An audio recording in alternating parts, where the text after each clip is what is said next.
Indonesia memiliki beraneka seni budaya yang tersebar di seluruh daerah. Tiap-tiap daerah memiliki seni budaya tradisional yang mempunyai ciri khasnya masing-masing.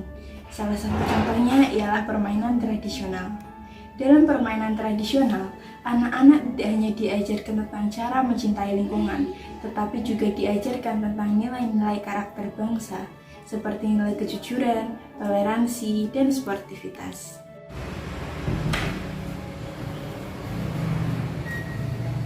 Namun, karena perkembangan teknologi yang semakin besar, kini sudah jarang kita jumpai adanya anak-anak ataupun masyarakat yang memainkan permainan tradisional. Itulah sebabnya diperlukan adanya upaya untuk mengembalikan minat mereka terhadap permainan ini. Itulah alasan mengapa kami menggunakan film ini sebagai media untuk sosialisasi sekaligus media untuk inspirasi bagi para generasi muda untuk meningkatkan minatnya terhadap permainan tradisional dan juga melestarikannya agar tidak sirna tergerus oleh zaman. Banyak permainan tradisional yang ada di Indonesia, diantaranya bola bekel, kelereng, dan gatengan. Cara memainkannya sangat mudah, hanya melempar kelereng atau menyentil kelereng hingga masuk ke dalam lingkaran yang telah dibuat. Gatengan merupakan salah satu permainan tradisional di Indonesia yang sederhana untuk memainkannya. Hanya membutuhkan batu dan cara permainannya hampir sama seperti bola bekel.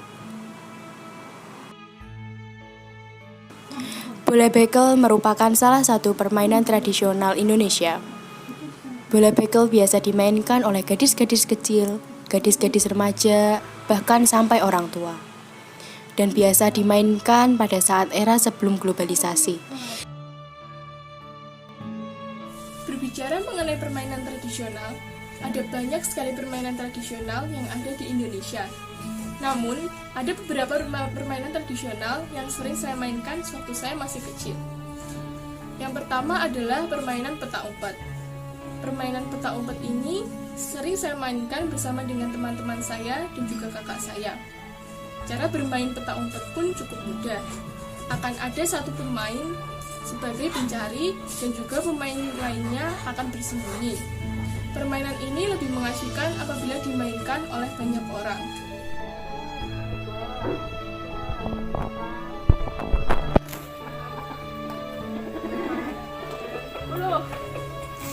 Permainan yang kedua adalah gejlek.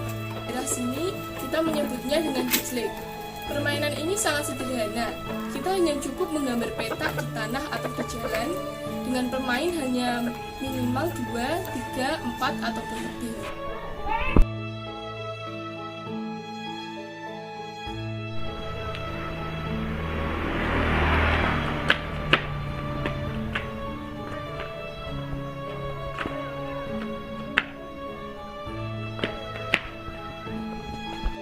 Permainan yang ketiga adalah gobak sodor. Permainan ini sering saya mainkan waktu saya masih SD bersama dengan teman-teman saya dan juga guru saya. Permainan ini cukup sederhana. Kita hanya membutuhkan 2 kelompok yang masing-masing kelompok minimal 3, 4, atau 5 anggota. Kelompok yang pertama akan menjadi penjaga benteng, sedangkan kelompok yang kedua akan menjadi penyerang benteng lawan.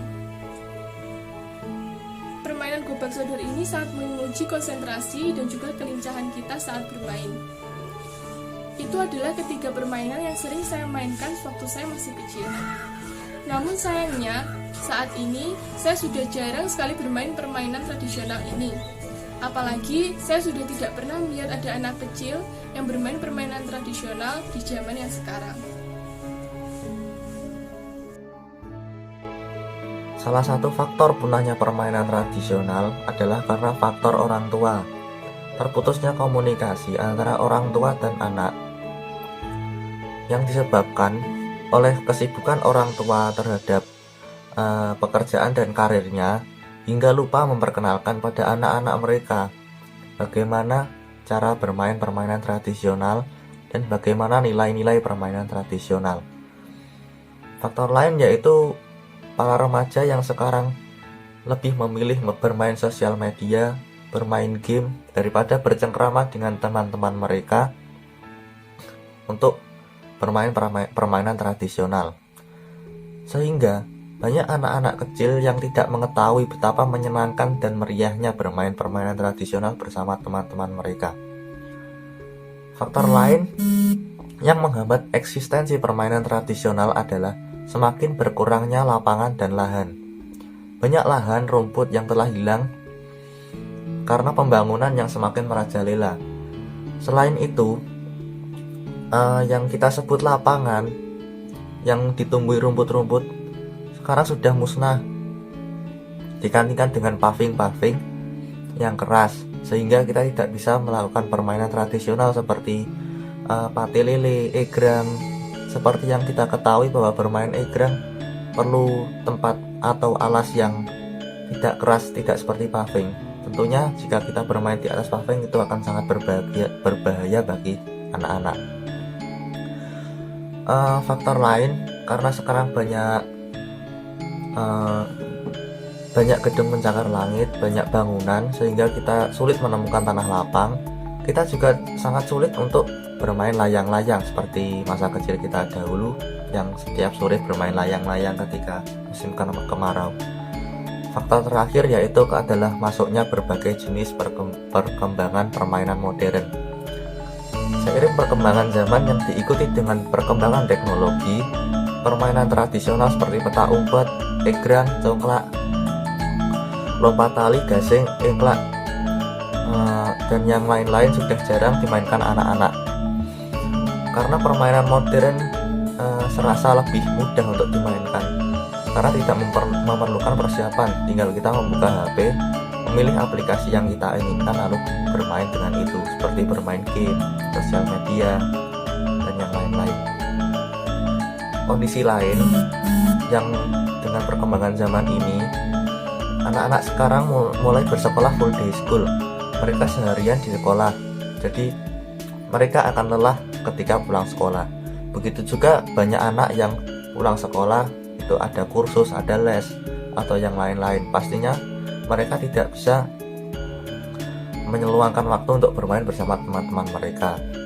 Dan setelah mereka bermain seharian, dan setelah mereka bersekolah seharian, pastinya mereka akan merasa lelah dan mereka akan memilih untuk bermain HP di rumah, tidak keluar untuk bermain.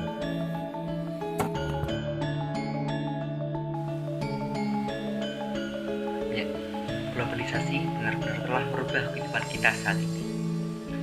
Melihat hal kecil ini membuat saya ingat ketika saya masih SD, bermain kelereng sama teman-teman, entah itu di lapangan maupun di sekolah. Saking asiknya, saya jadi lupa waktu untuk pulang ke rumah. Dan masih banyak lagi permainan tradisional di luar sana yang mengasihkan, seperti petak umpet, gebak sodor, layang-layang, dan masih banyak lagi. Nah, tentunya daerah-daerah di Indonesia punyalah mereka permainan tradisional khas daerah mereka masing-masing.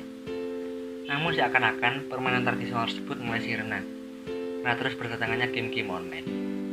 Ditambah lagi adanya timnas e-sport yang membuat remaja sekarang ini mengidolakan mereka. Siapa sih anak kecil sekarang yang gak pengen jadi timnas e-sport? Hanya dengan bermodalkan bermain game, mereka bisa mewakili Indonesia di dunia internasional. Kalau menang, dapat trofi, dapat uang, dan dapat kebanggaan pula. Ya, game-game online memang mengasihkan sih. Ya, kayak gini.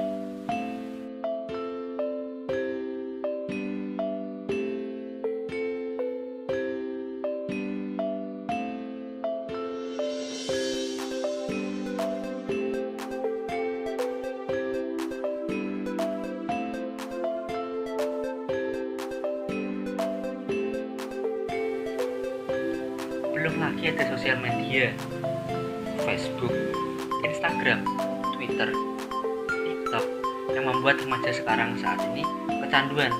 Bahkan orang tua juga ada loh yang kecanduan sosial media.